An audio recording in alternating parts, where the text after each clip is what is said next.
How long should you let your car warm up before you drive it? No matter who you ask this question, it seems that every single person has their own opinion. Most commonly being that you should let it warm up completely before driving. That is completely wrong. The correct amount of time that you should let your car run before driving it in the winter is the amount of time it takes you to put your seatbelt on. 90% of you watching right now are probably thinking, he's insane, you gotta let your engine warm up before you drive it. I'm gonna stop you there. Key word is warm up. So let's think about it for a minute. Why are we letting the engine warm up before we drive it? Most people are just going to say, well, because my dad or my grandpa told me to. Now, at very cold temperatures, your oil is not doing its job correctly. But not only do you just want to get your engine oil up to operating temperature, you want to get it up to operating temperature as quickly as possible. And the best way to do that is to drive it. I'm not telling you to go out in negative 30-degree weather, fire up your car and drive it like a stolen Hellcat. You still got to let it warm up. Drive sensibly for 5 to 10 minutes. Once the heat inside starts working or you notice your coolant temp's coming up,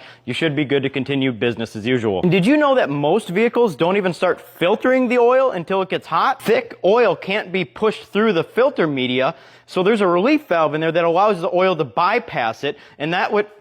Let me show you.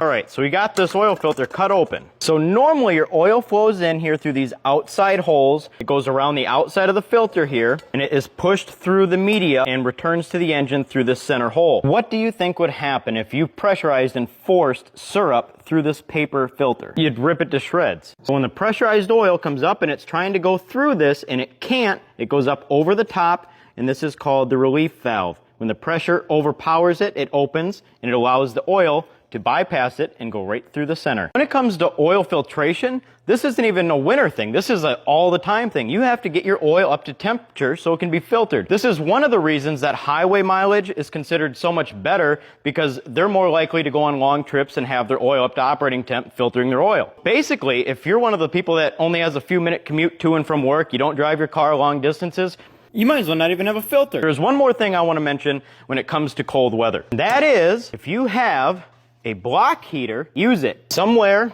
in your engine bay, you'll have a plug-in like this. Now, there's a lot of diesels out there that won't even start in the morning if you don't plug it in. But when it comes to gasoline engines, they always start, unless you're in like Antarctica, but I've never seen someone with a gasoline engine use their block heater. The reason it's in there, remember when I said it's all about getting your oil up to temperature? Plugging this in while you're gonna leave the car sit for an extended period of time keeps the engine and the oil that much warmer and goes a long ways for making the engine last longer. Now I know not a single one of you is probably gonna be plugging in your gasoline engine every night, but now I'm thinking, why is there a block heater in here?